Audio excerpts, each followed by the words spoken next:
Hi ಸ್ನೇಹಿತರೆ, welcome to our channel Mithun Raj ಅಡಿಗೆ ಮನೆ. ಇವತ್ತಿನ ವಿಡಿಯೋದಲ್ಲಿ ಸ್ಪೆಷಲ್ ಆಗಿ ನಾನು ರಾತ್ರಿ ಉಳಿದಿರುವ ಅನ್ನದಿಂದ ಹತ್ತಿಗಿಂತ ಸಾಫ್ಟ್ ಆಗಿರುವಂಥ ದೋಸೆ ಮತ್ತು ಚಟ್ನಿನ ಯಾವ ರೀತಿ ಮಾಡ್ಬೋದು ಅಂತ ಹೇಳ್ಕೊಡ್ತೀನಿ. ಮಾಡೋದು ತುಂಬಾನೇ ಸುಲಭ.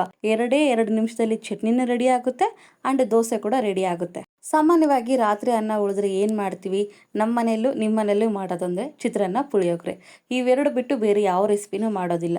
ಒಂದ್ಸರಿ ನಾನು ಹೇಳ್ಕೊಟ್ಟಂಗೆ ಈ ಸಾಫ್ಟ್ ಆಗಿರುವಂಥ ದೋಸೆನ ಟ್ರೈ ಮಾಡಿ, ಬೇಕಂತಲೇ ಅನ್ನನ ಉಳಿಸ್ತೀರಾ, ಇದು ಅಂತ ಗ್ಯಾರಂಟಿ. ದೋಸೆ ಮಾಡೋಕ್ಕಿಂತ ಮುಂಚೆ ಮೊದಲನೇದಾಗಿ ಚಟ್ನಿ ಮಾಡ್ಕೊಂಡ್ಬಿಡೋಣ. ಚಟ್ನಿಗಾಗಿ ನಾನು ಒಂದು ಪಾನಲ್ಲಿ ಯಾವುದಾದ್ರೂ ಒಂದು ಕಪ್ಪಿನ ಅಳತೆಯಲ್ಲಿ ಶೇಂಗಾ ಬೀಜನ ಹಾಕ್ತಾ ಇದ್ದೀನಿ. ಗ್ಯಾಸನ್ನು ಲೋ ಫ್ಲೇಮಲ್ಲಿ ಇಟ್ಕೊಂಡು ಶೇಂಗಾ ಬೀಜನ ಚೆನ್ನಾಗಿ ಹುರ್ಕೊಳ್ಳೋಣ. ಅಂದರೆ ನಿಮ್ಮೆಲ್ಲರ ಹತ್ರ ಒಂದು ರಿಕ್ವೆಸ್ಟ್, ನನ್ನ ಚಾನಲ್ನ ಮೊದಲೇ ಬಾರಿ ನೋಡ್ತಾ ಇದ್ರೆ ಪ್ಲೀಸ್ ಎಲ್ಲರೂ ದಯವಿಟ್ಟು ಸಬ್ಸ್ಕ್ರೈಬ್ ಮಾಡ್ಕೊಳ್ಳಿ. ಪಕ್ಕದಲ್ಲಿರುವಂಥ ಬೆಲ್ ಬಟನ್ನ ಕ್ಲಿಕ್ ಮಾಡಿದರೆ ನಾನು ಯಾವಾಗ ವಿಡಿಯೋಸ್ ಹಾಕಿದ್ರೂ ನೋಟಿಫಿಕೇಶನ್ ಬರುತ್ತೆ. ಶೇಂಗಾ ಬೀಜನ ಚೆನ್ನಾಗಿ ಹುರ್ಕೊಂಡಿದ್ಮೇಲೆ ಒಂದು ಪ್ಲೇಟಿಗೆ ಹಾಕೊಂಡು ಆರೋಕ್ಕೆ ಬಿಡಿ. ನಂತರ ಅದೇ ಕಡೆಗೆ 1 ಟೇಬಲ್ ಸ್ಪೂನ್ ಅಷ್ಟು ಎಣ್ಣೆ ಹಾಕೊಂಡಿದ್ಮೇಲೆ, ಎಣ್ಣೆ ಬಿಸಿ ಆದ್ಮೇಲೆ 1/4 ಟೀ ಸ್ಪೂನ್ ಅಷ್ಟು ಜೀರಿಗೆ, 1 ಟೀ ಸ್ಪೂನ್ ಅಷ್ಟು ಉದ್ದಿನ ಬೇಳೆ, 5 ರಿಂದ 6 ಬೆಳ್ಳುಳ್ಳಿ, 1 ಇಂಚು ಶುಂಠಿ, ಖಾರಕ್ಕೆ ತಕ್ಕಂಗೆ ಹಸಿಮೆಣಸಿನ್ಕಾಯಿ ಹಾಕ್ಕೊಳ್ಳಿ. ನಾನು ಇಲ್ಲಿ ಕೆಂಪು ಮೆಣಸಿನ್ಕಾಯಿ ಕೂಡ ಹಾಕ್ತಾ ಇದ್ದೀನಿ. ಕೆಂಪು ಮೆಣಸಿನ್ಕಾಯಿ ಹಾಕೋದ್ರಿಂದ ಒಳ್ಳೆ ಟೇಸ್ಟ್ ಬರುತ್ತೆ. ಇದ್ರೆ ಹಾಕ್ಕೊಳ್ಳಿ, ಇಲ್ಲಾಂದ್ರೆ ಇಲ್ಲ. ಒಂದು ಮೀಡಿಯಂ ಆಗಿರುವಂಥ ಈರುಳ್ಳಿನ ಈ ರೀತಿ ಉದ್ದ ಕಟ್ ಮಾಡ್ಕೊಂಡು ಹಾಕಿದ್ದೀನಿ. ಸ್ವಲ್ಪ ಹುಣಸೆ ಹಣ್ಣು ಹಾಕ್ಕೊಂಡು, ಸ್ವಲ್ಪ ಕೊತ್ತಂಬರಿನ ಹಾಕ್ಕೊಂಡು 1 ನಿಮಿಷ ಫ್ರೈ ಮಾಡ್ಕೊಳ್ಳಿ. ಈರುಳ್ಳಿ ಸ್ವಲ್ಪ ಮೆತ್ತಗಾದ್ರೆ ಸಾಕು, ಜಾಸ್ತಿ ಕಲರ್ ಬರಬೇಕು, ಗೋಲ್ಡನ್ ಕಲರ್ ಬರಬೇಕು ಅನ್ನೋದೇನಿಲ್ಲ. 1 ನಿಮಿಷ ಫ್ರೈ ಮಾಡ್ಕೊಂಡ್ರೆ ಸಾಕು.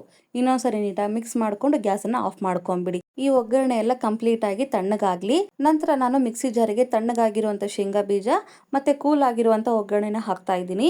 ಕೂಲ್ ಆದ್ಮೇಲೆ ಮಾತ್ರ ಮಿಕ್ಸಿ ಜಾರಲ್ಲಿ ಹಾಕ್ಕೋಬೇಕು, ನೆನ್ಪಿಟ್ಕೊಳ್ಳಿ. ರುಚಿಗೆ ತಕ್ಕಷ್ಟು ಉಪ್ಪನ್ನ ಹಾಕ್ಕೊಂಡು, ಎಷ್ಟು ಬೇಕೋ ಅಷ್ಟು ನೀರನ್ನ ಹಾಕ್ಕೊಂಡು, ಎಷ್ಟು ಸಾಧ್ಯನೋ ಅಷ್ಟು ಫೈನಾಗಿ ಪೇಸ್ಟ್ ಥರ ಮಾಡ್ಕೋಬೇಕು. ಮಿಕ್ಸಿ ಮಾಡ್ಕೊಂಡಿದ್ಮೇಲೆ ತೋರಿಸ್ತಾ ಇದ್ದೀನಿ ನೋಡಿ, ನಾನು ಎಷ್ಟು ಫೈನಾಗಿ ಮಾಡ್ಕೊಂಡಿದ್ದೀನಲ್ವಾ, ನೀವು ಕೂಡ ಇದೇ ಥರನೇ ಮಾಡ್ಕೋಬೇಕು. ನಂತರ ಈ ಚಟ್ನಿ ನಾನು ಒಂದು ಬೌಲಿಗೆ ಹಾಕ್ಕೊಂಡು, ಅದೇ ಮಿಕ್ಸಿ ಜಾರಿಗೆ ನೀರನ್ನ ಹಾಕ್ಕೊಂಡು ಚಟ್ನಿಯಲ್ಲೇ ನೀರನ್ನ ಹಾಕ್ತೀನಿ. ಈ ತರ ಸ್ಪಾಂಜ್ ದೋಸೆ ಅಥವಾ ಸೆಟ್ ದೋಸೆಗೆ ಆದಷ್ಟು ನೀರ್ ಚಟ್ನಿ ಆದ್ರೇನೆ ತುಂಬಾ ರುಚಿಯಾಗಿರುತ್ತೆ. ನೀವು ಮೊದಲೇ ಶೇಂಗಾ ಬೀಜನ ಹುರಿದು ಇಟ್ಕೊಂಡ್ಬಿಟ್ರೆ 2 ನಿಮಿಷದಲ್ಲಿ ಚಟ್ನಿ ರೆಡಿ ಆಗೋಗ್ಬಿಡುತ್ತೆ. ಈ ಚಟ್ನಿಗೆ ಒಗ್ಗರಣೆ ಕೊಟ್ಟಿದ್ದೀನಿ. ಒಂದು ಬಾಣಲಿಯಲ್ಲಿ 1 ಟೇಬಲ್ ಸ್ಪೂನ್ ಅಷ್ಟು ಎಣ್ಣೆ ಹಾಕೊಂಡಿದ್ಮೇಲೆ ಸಾಸಿವೆ, ಜೀರಿಗೆ, ಉದ್ದಿನಬೇಳೆ, ಒಣಮೆಣಸಿನಕಾಯಿ, ಕರಿಬೇವು ಹಾಕೊಂಡ್ಬಿಟ್ರೆ ಸಿಂಪಲ್ ಆಗಿರುವಂತ ಒಗ್ಗರಣೆ ಕೂಡ ರೆಡಿ ಆಗುತ್ತೆ. ಚಟ್ನಿ ರೆಡಿ ಆಯಿತು. ಇವಾಗ ದೋಸೆ ಮಾಡ್ಕೊಳ್ಳೋಣ. ಒಂದು ಮಿಕ್ಸಿ ಜಾರಿಗೆ 1 ಕಪ್ನಷ್ಟು ನಾನು ಅನ್ನ ತಗೊಂಡಿದ್ದೀನಿ.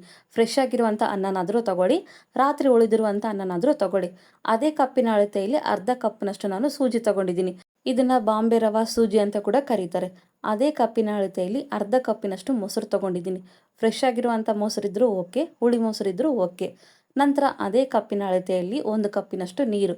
ಮೆಜರ್ಮೆಂಟ್ಸ್ ಎಲ್ಲವೂ ಕರೆಕ್ಟಾಗಿ ನಾನು ಹೇಳಿರೋ ರೀತಿಯೇ ಹಾಕ್ಕೊಳ್ಳಿ. ಸ್ಪೂನಿಂದ ನೀಟಾಗಿ ಕಲಿಸ್ಬಿಟ್ಟು ಇವಾಗ ರುಚಿಗೆ ತಕ್ಕಷ್ಟು ಉಪ್ಪನ್ನ ಹಾಕ್ಕೊಂತೀನಿ. ಉಪ್ಪು ನೋಡ್ಕೊಂಡು ಹಾಕ್ಕೊಳ್ಳಿ. ಮಿಕ್ಸಿ ಮುಚ್ಚಳನ ಮುಚ್ಚಿ ಎಷ್ಟು ಸಾಧ್ಯನೋ ಅಷ್ಟು ಫೈನಾಗಿ ದೋಸೆ ಬ್ಯಾಟರ್ ಥರ ಮಾಡ್ಕೋಬೇಕು. ಮಿಕ್ಸಿ ಮಾಡಿದ್ಮೇಲೆ ತೋರಿಸ್ತಾ ಇದ್ದೀನಿ ನೋಡಿ, ಈ ರೀತಿ ನೊರೆ ಬರಬೇಕು. ನೊರೆ ಬಂದರೆ ಪರ್ಫೆಕ್ಟ್ ಆಗಿ ಆಗಿದೆ ಅಂತ ಅರ್ಥ. ದೋಸೆ ತುಂಬ ಸಾಫ್ಟ್ ಆಗಿ ಸ್ಪಾಂಜಿಯಾಗಿ ಬರುತ್ತೆ. ಬ್ಯಾಟರ್ ನೋಡಿ ಪರ್ಫೆಕ್ಟ್ ಆಗಿ ರೆಡಿ ಆಗಿದೆ. ಇಷ್ಟೇ ಇರಬೇಕು, ಹೀಗೆ ಇರಬೇಕು.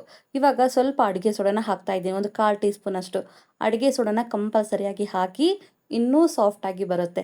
ಈ ದೋಸೆ ಬ್ಯಾಟರ್ನ ನೆನೆಸೋ ಅವಶ್ಯಕತೆ ಇಲ್ಲ.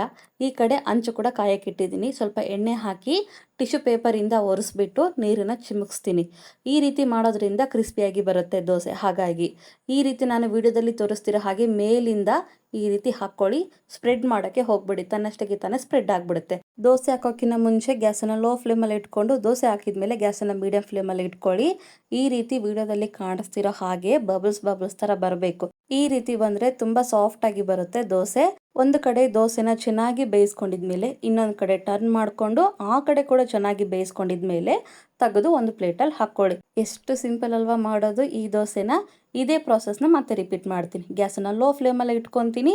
ಮೇಲ್ಗಡೆಯಿಂದ 1-2 ಸೌಟಷ್ಟು ದೋಸೆ ಬ್ಯಾಟರ್ನ ಹಾಕಿಬಿಟ್ಟು ಗ್ಯಾಸನ್ನು ಮೀಡಿಯಂ ಫ್ಲೇಮಲ್ಲಿ ಇಟ್ಕೊಂಡು, ಸೈಡಲ್ಲಿ ಮೇಲ್ಗಡೆ ಎಲ್ಲ ಕಡೆನೂ ಎಣ್ಣೆ ಹಾಕ್ಕೊಂಡು, ಒಂದು ಕಡೆ ಚೆನ್ನಾಗಿ ಬೇಯೋವರೆಗೂ ಬೇಯಿಸ್ಕೊಂಡು, ಇನ್ನೊಂದು ಕಡೆಗೆ ಟರ್ನ್ ಮಾಡಿಕೊಂಡು ಆ ಕಡೆ ಕೂಡ ಚೆನ್ನಾಗಿ ಬೇಯಿಸ್ಕೊಂಡ್ರೆ ತುಂಬಾನೇ ಸಿಂಪಲ್ ಆಗಿರುವಂಥ ಸಾಫ್ಟ್ ಆಗಿರುವಂಥ ದೋಸೆ ರೆಡಿನೇ ಆಗೋಗುತ್ತೆ. ನೋಡಿದ್ರೆ ಎಷ್ಟು ಪರ್ಫೆಕ್ಟ್ ಆಗಿ ಬಂದಿದೆ ಅಲ್ವಾ. ಈ ದೋಸೆ ರೆಡಿ ಆದಮೇಲೆ ಹಿಂದೆಲೆ ಬಿಸಿ ಆಗಿರುವಂಥ ದೋಸೆನ ತಿನ್ನಕ್ಕೆ ಹೋಗಬೇಡಿ. ಸ್ವಲ್ಪ ಹೊತ್ತು ತಣ್ಣಗಾದ್ಮೇಲೆ ತಿಂದರೆ ಆ ರುಚಿ ಬೇರೆ ಇರುತ್ತೆ, ತುಂಬ ಸಾಫ್ಟ್ ಆಗಿರುತ್ತೆ. ಇದಕ್ಕೆ ಕಾಂಬಿನೇಷನ್ ಆಗಿ ನೀರು ಚಟ್ನಿ ನಾನು ತೋರಿಸಿದ್ನಲ್ವಾ, ಆ ಚಟ್ನಿನ ಟ್ರೈ ಮಾಡಿ, ಸಖತ್ತಾಗಿರುತ್ತೆ.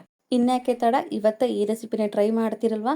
ಈ ವಿಡಿಯೋ ನೋಡಿದ್ಮೇಲೆ ನೀವು ಬೇಕಂತಲೇ ಅನ್ನ ಉಳಿಸೋದಂತೆ ಗ್ಯಾರಂಟಿ. ಈ ರೆಸಿಪಿ, ಈ ವಿಡಿಯೋ ನಿಮಗೆ ಇಷ್ಟ ಆದರೆ ನನ್ನ ಚಾನಲ್ನ like, share, comment and subscribe ಮಾಡ್ಕೊಳ್ಳೋದನ್ನ ಮಾತ್ರ ಮರಿಬಿಡೋಕಿನ. ಮುಂದಿನ ವಿಡಿಯೋದಲ್ಲಿ ಮತ್ತೆ ಸಿಗ್ತೀನಿ. ಅಲ್ಲಿವರೆಗೂ ಟೇಕ್ ಕೇರ್, ಬಾಯ್.